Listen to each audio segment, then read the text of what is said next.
ராஜேஸ்வரி பிரியா, இப்போது இவங்க ஆட்சிக்கு வர்றதுக்கு முன்னாடி நெல்லுக்கு குவிண்டாலுக்கு நாங்கள் 2500 ரூபா கொடுப்போம் அப்படிலாம் சொல்லி வாக்குறுதி கொடுத்து வந்தாங்க.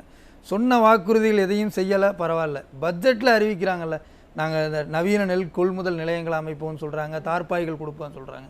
அதெல்லாம் கூட ஏன் செய்யாமல் இருக்கிறாங்க? இவர்கள் வந்து பட்ஜெட்டில் அறிவிக்கிறது எல்லாமே பொய் அப்படிங்கிறதுக்கு இதுவும் ஒரு எடுத்துக்காட்டு, அவ்வளோதான். ஏன்னா பட்ஜெட்டில் வாசிக்கிறது வந்து அன்னைக்கு பட்ஜெட்டை எல்லாரும் பார்ப்பாங்க அப்படிங்கிறதுக்காக வாசிக்கிறதா இருக்கக்கூடாது. அது உண்மையாகவே ஆக்கப்பூர்வமாக செயல்படுத்த முடிந்த திட்டங்களாக இருக்கணும் அப்படிங்கிறது தான் மக்கள் விரும்புவாங்க. இன்றைக்கு இங்கே வாழக்கூடிய அனைவருக்குமே தெரியும், திமுக வாக்குறுதியிலையும் போய் தான் சொல்லியிருக்காங்க, பட்ஜெட்லேயும் போய் தான் சொல்லியிருக்காங்கங்கிறது தெரியும். விவசாயிகளுக்காக அவர்கள் என்ன செய்தார்கள்? குறிப்பாக இன்றைக்கி நெல் கொள்முதல் நிலையங்கள் எந்த ஆட்சியில் அதிகமாக வந்ததுன்னா அதிமுக ஆட்சி காலத்தில் தான் அதிகமாக வந்தது. 2011 1500 இருந்தது. 2021 கிட்டத்தட்ட 2200 நெல் கொள்முதல் நிலையங்களை உருவாக்கி இடையில மத்திய அரசு வந்து அதை மூடணும்னு சொல்லும் போது கூட உணவு பாதுகாப்புத்துறை அமைச்சராக இருந்த திரு காமராஜ் அவர்கள், முதல்வர்கள்லாம் சேர்ந்து, அதாவது முன்னாள் முதல்வர் எடப்பாடி கே பழனிசாமி அவர்கள் சேர்ந்து முடிவெடுத்து மூடக்கூடாது, அது எப்பவும் போல நெல் கொள்முதல் நிலையங்கள் நடக்கணும் அப்படின்னு சொல்லி அந்த ஆட்சியில் விவசாயிகளோடு தன்னை இணைத்து கொண்டு தானும் ஒரு விவசாயியாக கருதி தான் முன்னாள் முதல்வர் திரு எடப்பாடி பழனிசாமி அவர்கள் ஒவ்வொரு இடத்திலையுமே செயல்பட்டிருக்காங்க. நாம் அதை நிறைய அண்ணன் குறிப்பிட்டது போல வேளாண் பாதுகாப்பு மண்டலம் உருவாக்கப்பட்டதாக இருக்கட்டும், நிறைய இடங்களில் நம்ம பார்த்துக்கிட்டே இருக்கோம். விவசாயிகளுக்காக தனி ஒரு ஆப் உருவாக்கணுங்கிறது வரைக்குமே உருவாக்கி அதிமுக செயல்படுத்தி காமிச்சுது. ஆனால் திமுகவை எடுத்துக்கிட்டிங்கன்னா இன்னைக்கு வந்து நம்ம 2021 28 லட்சம் மெட்ரிக் டன் நெல் கொள்முதல் நடைபெற்றதுன்னா 2024-25 பிப்ரவரியில் வெறும் 12 லட்சம் மெட்ரிக் டன் அளவுக்கு தான் நெல் கொள்முதல் செய்யப்பட்டது. நெல் கொள்முதல்ங்கிறதே குறையுது. அந்த குறையறதுக்கான காரணம் என்ன அப்படின்னு பார்த்தா, அந்த இடத்துல நிறைய அவர்களுக்கு ஊழல் தலைவிரித்தாடக்கூடிய ஒரு இடமாக இன்னைக்கு நெல் கொள்முதல் நிலையங்கள் மாற்றப்பட்டிருக்கு.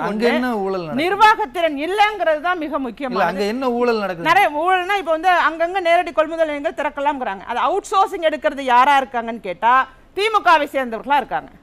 சரி, அங்க உள்ளுக்குள்ள என்ன நடக்குதுன்னு கேட்டீங்கன்னா, உயர்நிலை அதிகாரிகள் தான் அந்த நெல் கிடங்குகளில் உள்ள நெல்லை வந்து உடனடியாக எடுத்து, நீங்கள் இப்போ குறிப்பிட்டது போல் இன்றைக்கி மழையில் இவ்வளோ நெல் மூட்டைகள் பாதிக்கப்பட்டு விவசாயிகள் கண்ணீர் வடிக்கிறாங்க அப்படின்னா அதற்கு காரணம் என்னென்னா தேங்கி கிடக்கிறது. அதை தேங்கி கிடக்காம உடனடியாக அங்கேருந்து எடுத்துகிட்டு போகணும் அப்படிங்கிறதுக்கான முறையை கையாள வேண்டியவர்கள் மேல்நிலையில் இருக்கக்கூடிய அதிகாரிகள். ஆனால் அங்கே ஊழலை வச்சுக்கிட்டு அங்கே அவர்கள் அதை செய்யாமல் உள்ளுக்குள்ளே வேலை பார்க்கக்கூடிய ஊழியர்கள்ட்ட ரெக்கவரின்னு ஒன்று வாங்குறாங்க. அதை கட்ட முடியாமல் அங்கே உள்ள ஊழியர்கள் நிறைய பேர் புலம்பி தவிக்கிறாங்க. எங்களால் எப்படி கடன் வாங்கி கட்டுறாங்க. எங்கே தவறு இருக்கோ அந்த தவறு அரசுக்கும் தெரியும், அரசுக்கு தெரிந்தும் அதற்கு நடவடிக்கை எடுக்கல. அந்த தவறே அரசு செய்யற தவறா தான் நீங்க குறிப்பிடுறீங்க. கண்டிப்பா. அப்ப தெரிந்தே ஒரு விஷயத்தை அவங்க ஈடுபடல. 22-23 அந்த ஊழியர்களிடம் 18 கோடி ரூபாய் வசூல் செய்யப்பட்டிருக்கு. இதற்கு எந்த விதமான உரிமையுமே கிடையாது அதிகாரிகளுக்கு. இல்ல, என்ன காரணத்துக்காக வசூல் பண்றாங்க?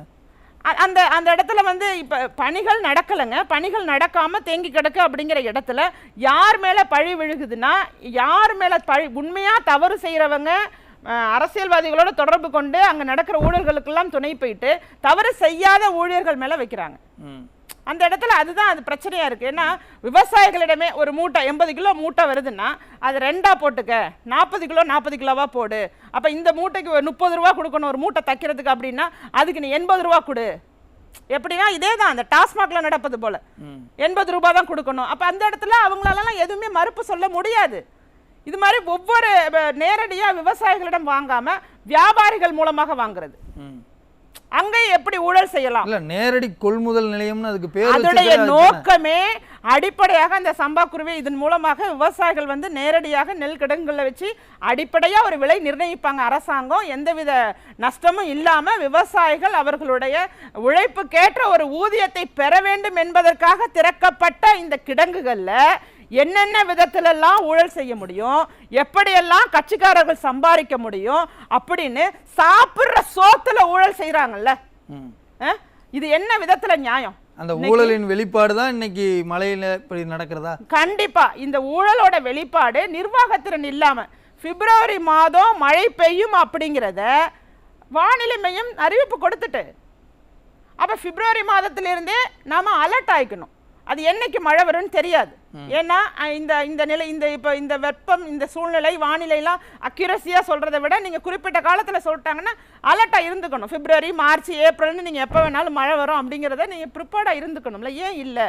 நீங்கள் குறிப்பிட்டது போல குறைந்தபட்சம் ஒரு தார்பாய் போட்டு கூட மூட முடியல. மழை பெய்து முடிந்து நனைந்த பிறகுதான் உங்களுக்கு தார்பாய் போடணும்னு கூட தோணுமா?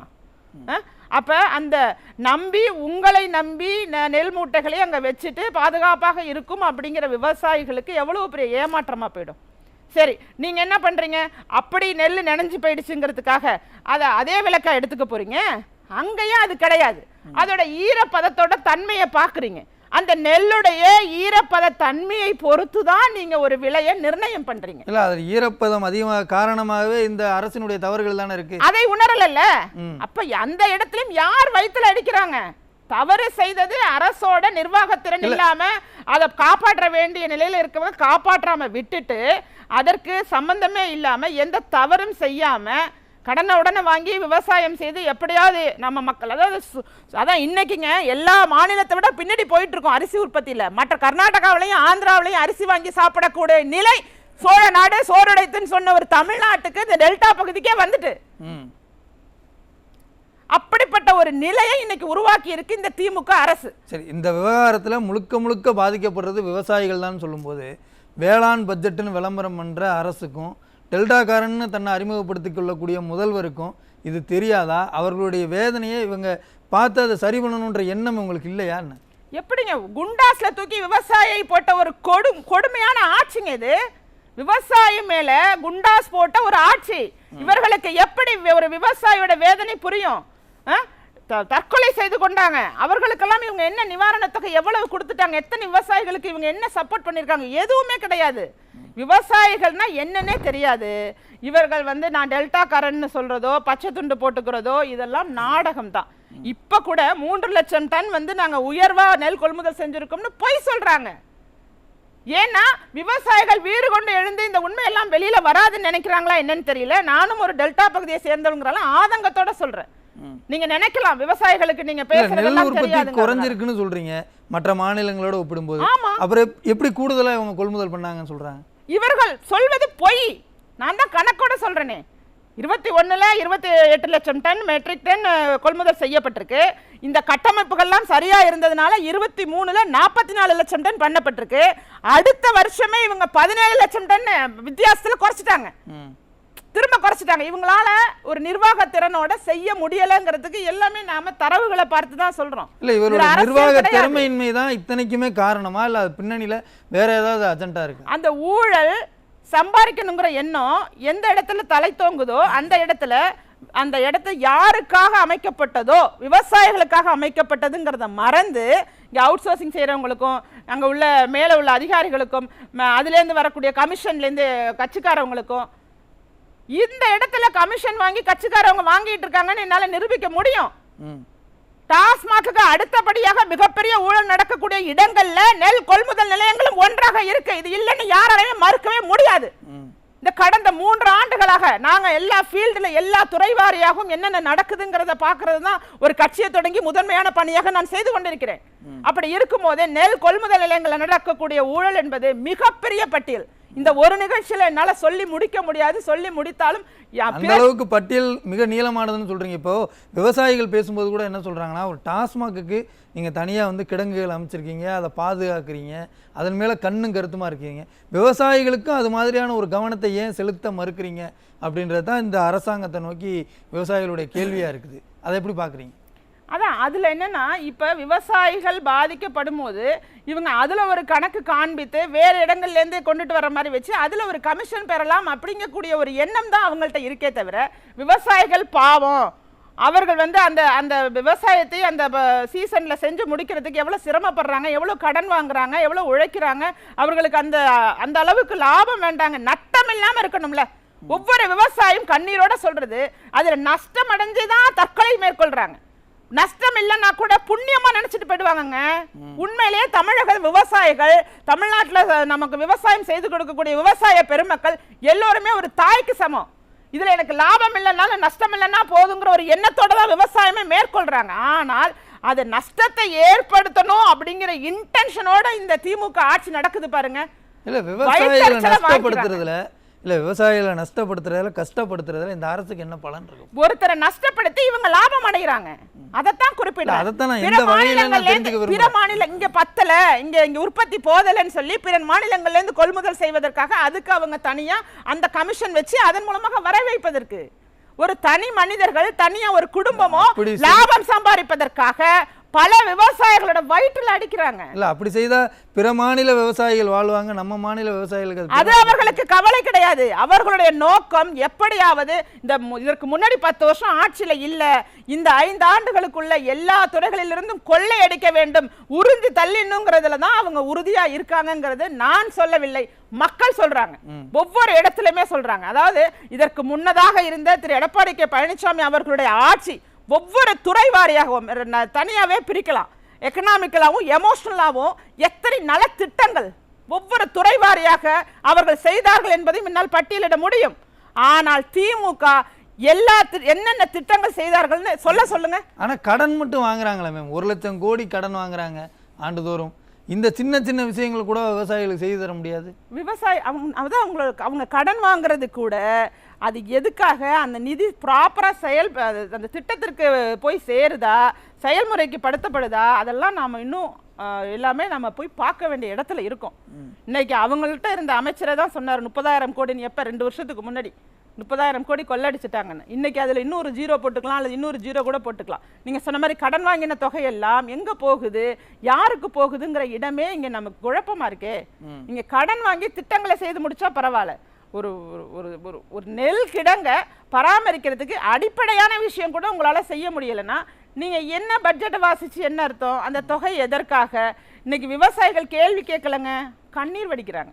அவர்களால கேள்வி கேட்கும் இடத்துல இந்த சட்ட ஒழுங்கு சீர்கேட்டுனால இன்னைக்கு யாருமே இங்க வந்து நின்று கேள்வி கேட்கக்கூடிய இடத்துல இல்ல. இன்னைக்கு கேள்வி கேட்க முடியாது சரி, ஆனா 26 தேர்தல் அடுத்து வரப்போகுது. இந்த வேளாண் பட்ஜெட் இது மாதிரியான வெற்று விளம்பரங்களை வச்சுட்டு விவசாயிகளை இவர்களால் எதிர்கொள்ள முடியுமா? நிச்சயமா முடியாது, நிச்சயமா முடியாது. நீங்க இன்னைக்கு வந்து மின்சார தட்டுப்பாடு, கரண்ட் நிக்குது, பப்ளிக் பொது தேர்வுன்னு கூட பார்க்காம எல்லா வீடுகளும் குழந்தைங்க படிக்க அவ்வளோ சிரமப்பட்டிருக்காங்க. எங்கள் மாவட்டங்கள்லேருந்து எனக்கு ஃபோன் கால்ஸ் வருது, நாகப்பட்டினமாக இருக்கட்டும், மயிலாடுதுறையாக இருக்கட்டும், இந்த பகுதியிலெல்லாம் எப்போதுமே கரண்ட் போய்கிட்டே இருக்குங்கிறாங்க. இவர்கள் மக்களை நினைத்து ஆட்சி நடத்தலைங்க. அதனால் இந்த வரக்கூடிய தேர்தலில் சரியான தக்க பாடம் கொடுத்து இனிமேல் எப்போவுமே திமுக ஆட்சி வராது. அந்த அளவுக்கான ஒரு கோபத்திலையும் ஒரு கொடுங்கோபம்னு சொல்லலாம். நீங்க அவர்கள் பேசுவதெல்லாம் பார்த்தா நான் பேசுவதெல்லாம் அதுல 5% தான் அவர்களுடைய கோபத்தை பிரதிபலிக்கிறேனா. ஆனா அவர்களுடைய கோபம் மிகப்பெரியதா இருக்கு. மக்கள் ஒவ்வொருத்தருமே ஒவ்வொரு விதமாக பாதிக்கப்பட்டு கொண்டே வருகிறார்கள். எப்படா முடியும் ஆட்சின்னு தான் நினைச்சிட்டு இருக்காங்க. தேர்தல் வரும்போது நிச்சயமாக அதிமுக மாதிரி ஒரு கட்சியை நாம இழந்துட்டோம்னு ஃபீல் பண்றாங்க. இன்னைக்கு ஏன் நாம ஓட்டு போடாம விட்டோம், ஏன் நாம இந்த அளவுக்கு கஷ்டப்பட்டதுக்கு நாமளே காரணமாயிட்டோமே அப்படின்னு அரசு ஊழியர்களாக இருக்கட்டும், தற்காலிக ஊழியர்களாக இருக்கட்டும், பெண்களாக இருக்கட்டும், விவசாயிகளாக இருக்கட்டும், எல்லோருமே வருத்தப்பட்டுக்கிட்டு இருக்காங்க. இன்னைக்கு இந்த மக்களுடைய கோபம் என்ன செய்யும் அப்படின்றத தொடர்ந்து பேசுவோம் மேம். உங்களுடைய இறுதி கருத்தை முயற்சிருக்கோம்.